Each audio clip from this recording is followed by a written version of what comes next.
Few people have ever heard about the Battle of Bamber Bridge. We'll tell you all about it on a brand new episode of The Internet Says It's True. Well, hi there, and welcome back to The Internet Says It's True, where, as you know, every week we learn something that sounds like I made it up, but it's really true. Part of the WCBE podcast experience, and my name is Michael Kent. This is episode 194. Before we begin, I wanted to welcome new bronze member Aaron to the Patreon. I love growing the community there. You can join at patreon.com/Michael Kent if, and only if, you enjoy this show and you want to show your support. It's the best way, and you can join at any level. I am once again asking for your financial support. Thank you very much, Bernie. Also, make sure you go leave a quick 5-star review with a few words at the Apple Podcasts app. You can do that just by opening up the purple Apple Podcasts app. Make sure you don't just leave the 5-star rating, but leave a review also, because that helps a ton with, other people finding the podcast, because that's how sort of Apple decides what podcasts to push out to suggest to people. I was thinking of giving this place 5 stars. So most of the stories on this podcast are pretty lighthearted and jovial in nature, but this story is sort of a bit of a downer. But I thought it was an important story to tell because I think it's something that not many people have heard about. And with this being a somber story, I decided to forego the quiz segment for this week.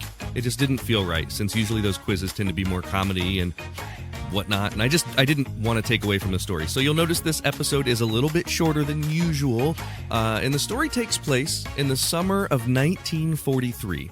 So let's get on with it. Let's get on with it! Prior to the 1950s, the United States military was entirely segregated. Black Americans were not allowed to serve in the same unit as white Americans. When the U.S. drafted people for World War I, the numbers show that black Americans were drafted more often than white Americans, particularly in the South. They made up 10% of the U.S. population, but were drafted at a rate of 13%. By the time the Second World War came around, it was starting to become known that black soldiers weren't receiving the same treatment as white soldiers, and this impacted their ability to serve. Black soldiers had fought in every previous American conflict, yet they were facing exclusion and discrimination at every turn. They were disproportionately given service jobs and support roles rather than frontline combat or command staff. Some efforts were made to address this, like the non-discrimination language in the Selective Service Act of 1940, but the Army's treatment of black soldiers continued to be less than ideal. The push for desegregation didn't begin until 1948. Roosevelt had set the quota for black soldiers at 9%, but the Army never reached that percentage during World War II. Other nations where our Army was serving sometimes initiated this discrimination and exclusion.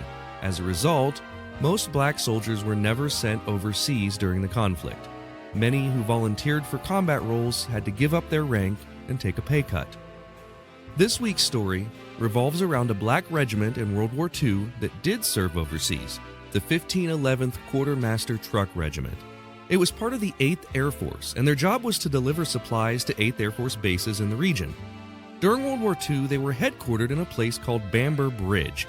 This is a small town in Lancashire, south of Preston in England, and to find it on a map, you go northeast from Liverpool and northwest from Manchester. The 1511th was made up of all black soldiers. As far as the officers, all but one were white, and all of the military police on the base were white. And one of the things that the Army tended to do in the days of segregation was dump less competent officers on these black regiments. So if an officer was causing trouble or unwanted by the white regiments, they would assign them to groups like the 1511th Quartermaster Truck Regiment. And that's how they got people in their command like Captain Julius F. Hurst and Lieutenant Gerald C. Windsor. Jim Crow was alive and well, even on American bases in England. There was an order by the United States military to segregate the pubs in England. They didn't want black service members drinking in the same places as white service members. And while this had been the standing order, something happened back home in 1943 that exacerbated the issue. Tensions were already high within the 1511th due to horrible discriminatory conditions. The black soldiers were receiving barely edible food and were ordered at times to sleep in their trucks. They were already unhappy with their mostly white command staff. So when race riots erupted back home, everyone took notice. In Detroit, Michigan, race riots in June had led to $2 million in property damage, 6,000 troops responding, 433 injuries, and 34 tragic deaths. racial tensions were at a high point, and in addition to an influx of immigration amid a housing crisis, much of the angst that led to the riots had to do with social unrest due to the war effort and the fact that Detroit had converted its auto-making capabilities to help the war effort. A false rumor about a mob of white people who had murdered a black baby started the riots, and the violence spread from there. In response to these race riots, the military commanders felt emboldened in their decision to segregate not only Army units but even the social actions of service members, like visiting English pubs. In many places, the Army put in place a rule where white soldiers could visit pubs on certain days of the week, black soldiers on others. They demanded that the English provide at least one separate bar for people of color, but the English locals didn't like the idea. Racial tensions in the UK at the time weren't as severe as in the United States. The English saw the black Americans as Americans, deserving of the same treatment as any U.S. soldier. And so the people of Bamber Bridge respected and supported the black troops of the 1511th, and as a protest to the segregation order, all three of the town's pubs put up signs reading, "Black Troops Only." You can imagine how this was received by the almost all-white command staff and MPs. It was only 3 days after the Detroit race riots when the incident took place. After the Detroit riots, the command staff for the 1511th was on edge thinking about racial tensions, and it was normal for the soldiers of the unit to frequent the local pubs. And on June 24th, a group of them were enjoying themselves with some British locals, including ladies from the Auxiliary Territorial Service, and they were all having drinks at a pub called Ye Old Hob Inn. At this point, there are a few differing accounts of exactly what happened, but it's clear that there wasn't initially any sort of major issue. One account stated the black soldiers were drinking later than what the law allowed. Nonetheless, 2 MPs were called by command to report to the pub to deal with a problem. It seems like the only problem was that the soldiers were committing a few very minute offenses. They had standing orders to arrest soldiers who were out of camp without proper pass or who were not in the proper uniform. When the military police entered the pub, they saw Private Eugene Nunn from the 1511th. He was in uniform but dressed in a field jacket rather than the Class A uniform the regulations said he should be wearing. They asked him to step outside. A few of the local British military members tried to intervene, explaining that he wasn't bothering anyone or hurting anybody. The only black officer of the 1511th, Staff Sergeant William Byrd, calmed the situation down and convinced the MPs to let it slide. As the MPs got back to their Jeep and were about to drive away, all hell broke loose. Someone threw a beer bottle at their car. What happened next is now known as the Battle of Bamber Bridge. We'll tell you all about it after a quick break. We're living through the most dynamic time in human history, and what we do as leaders matter. We are the ones that create the leverage to shift directions of our companies, our nonprofits, and our communities. As a leader or an emerging leader, please join me for a dynamic conversation with top thought leaders, academics, and executives to learn more about how to elevate your leadership. I'm Maureen Metcalf. Join us at the WCBE podcast experience at wcbe.org. I'm John DeSando, host of Back Talk. This podcast is an extension of the long-running, award-winning movie review show, It's Movie Time. Back Talk features additional content and banter with guests about new movies. If you want more insight and information about what's playing now in theaters and online, find Back Talk at the WCBE podcast experience on wcbe.org. You'll be happy you did. If you love listening to this podcast every week and you want to show your support, that would mean a great deal to me. You can do that by becoming a Patreon member. We've got members at all levels, whether you want to pledge $1 a month or $10 a month. Just think about the value that you receive from this show. And if you like the histories and the stories that you learn about or the jokes that you hear, and if you think that they're worth it, consider signing up. For that, you get every episode ad-free and a week early, access to bonuses like the unedited videos of the guest appearances, and 20% off all merchandise. You can sign up today at patreon.com/Michael Kent. That's patreon.com/Michael Kent.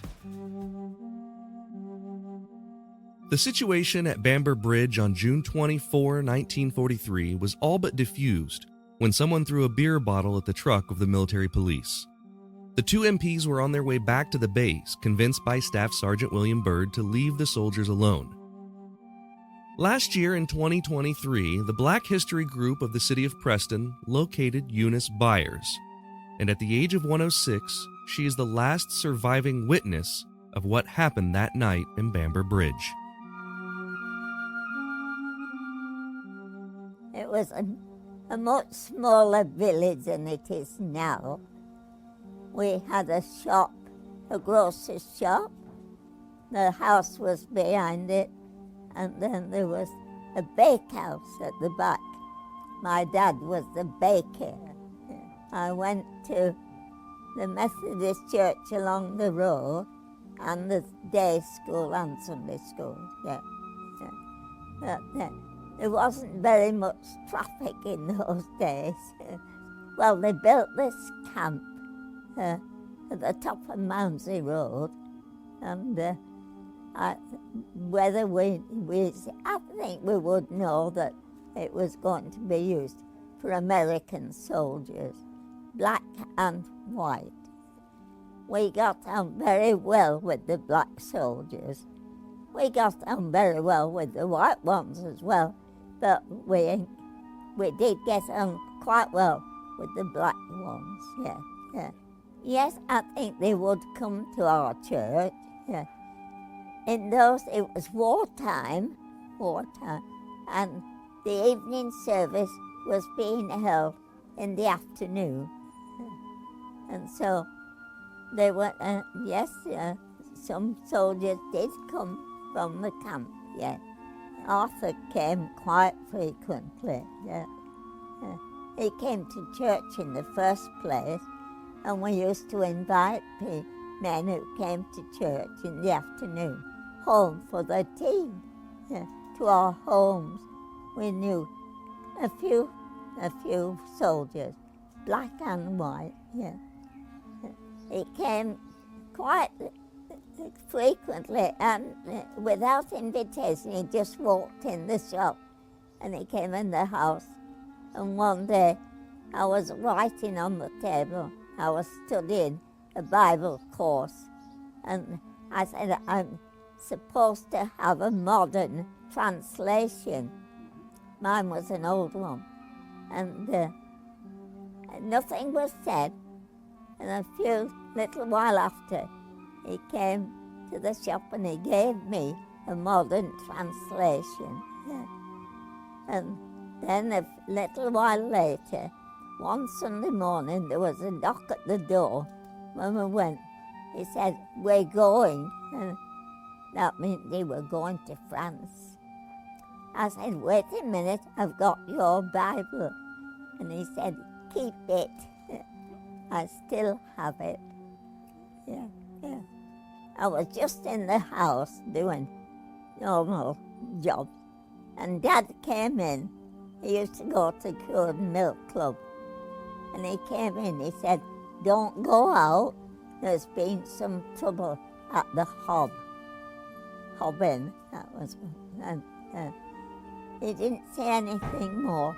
But later, I understand, I might be wrong in this, that one of the black soldiers had asked for a drink. And at that time, our licensing laws were that they couldn't have a drink after 10 o'clock. And there probably was some difference, I don't know. But soon after that, we saw the American military police come past. Oh, we went upstairs to our bedroom, which overlooked Station Road. And did they call them jeeps? Yeah. They passed us, going, of American police, going to the Hob. Yeah. And from then we saw both black and white soldiers in the street. I remember seeing one, I think he was white, kneeling down across the road at the corner of Duke Street. I can't remember if he had a gun, although I believe some guns were used. I understand that this went on till just after midnight, but they passed they passed our house, and they would go to the camp. Well, there was a lot of chatter about it, obviously, and it was named the Battle of Bamber Bridge. Never in my life did I think that 80 years later it would be resurrected. Once again, that was the voice of Eunice Byers last year at the age of 106, presented by the Preston Black History Group. I considered cutting it shorter for time, but she's now 107, still alive, and she deserves to be heard, even though it's somewhat difficult to make out what she's talking about. Not to worry, I will tell you the story. The MPs, Corporal Roy A. Windsor and Private First Class Ralph F. Ridgway, picked up 2 more reinforcements and reported to Captain Hurst and Lieutenant Gerald Windsor, and were ordered to find and arrest the soldiers at the pub. By this point, the soldiers were walking back to the Mounsey Road base, and when they got to Station Road, the 4 military police riding in their Jeep with a machine gun mounted to the top caught up to the soldiers, and a fight broke out. The soldiers knew there was about to be trouble. In fact, some of them had walked up and down the street telling locals to stay inside because there was about to be a fight. Others went back to the base and raided the armory. This entire skirmish, not between the Axis and Allies, but between black and white U.S. troops, was about to explode. And it was all caused by a command staff who was looking for any excuse to punish black soldiers. The fighting that night wasn't caused by one man being in the wrong uniform. That was likely just the straw that broke the camel's back after months and months of building racial tension, and of course made worse by reports of riots back at home. History doesn't know who fired first, the white MPs with a Jeep-mounted machine gun or black soldiers who had armed themselves with guns taken from the base's armory. But within the next several hours, the main thoroughfare of the town of Bamber Bridge was filled with gunfire. At least 400 shots rang out on Station Street, lasting until the next morning.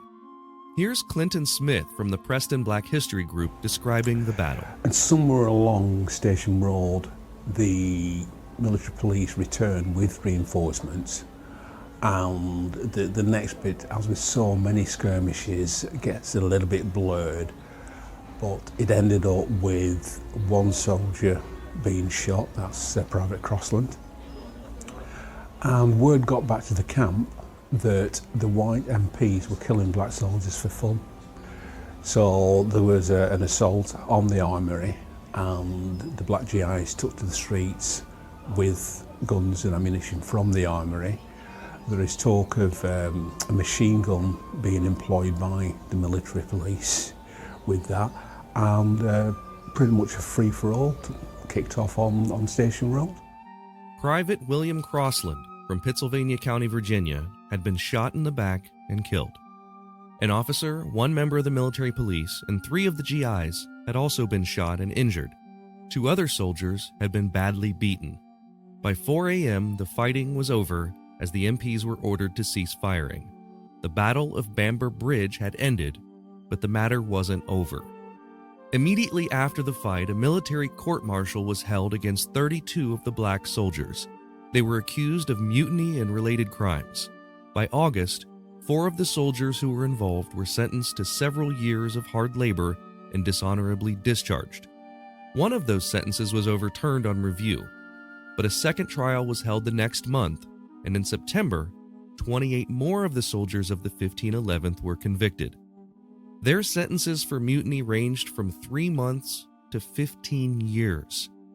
Now, there was again a review of these sentences, and all of them were reduced. Most of these soldiers were free and returned to duty by the following summer. None of the MPs or command staff saw any sort of punishment, not even the one who killed Private Crossland. According to the courts-martial, all of the blame was placed on the black soldiers. But the commander of the 8th Air Force, General Ira C. Eaker, saw things differently. He thought the officers bared most of the responsibility. He had heard the reports of how the white leaders had mistreated the soldiers of their unit, including providing poor eating and sleeping conditions, and even went so far as to frequently use racial slurs.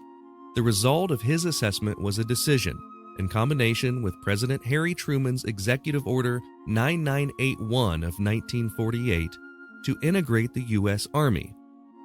and they combined the trucking units of the 8th Air Force into one single unit.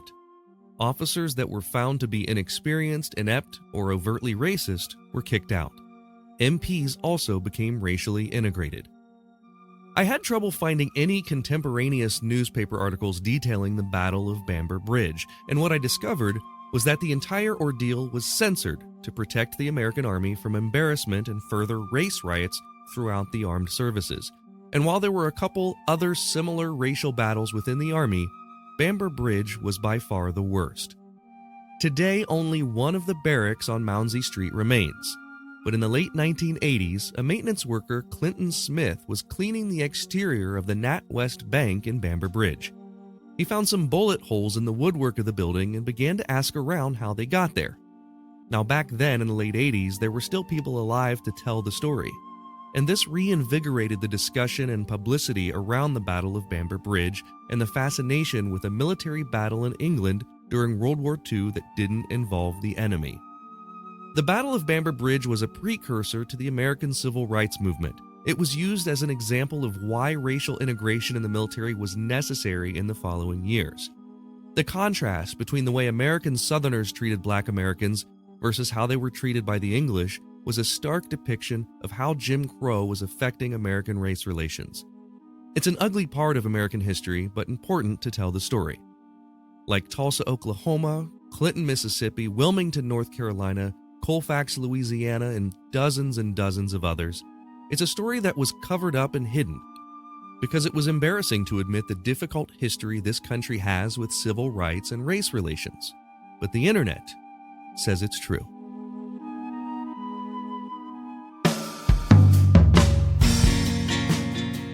That is all for this week. Thank you so much for listening. Tune in next week for an all-new episode.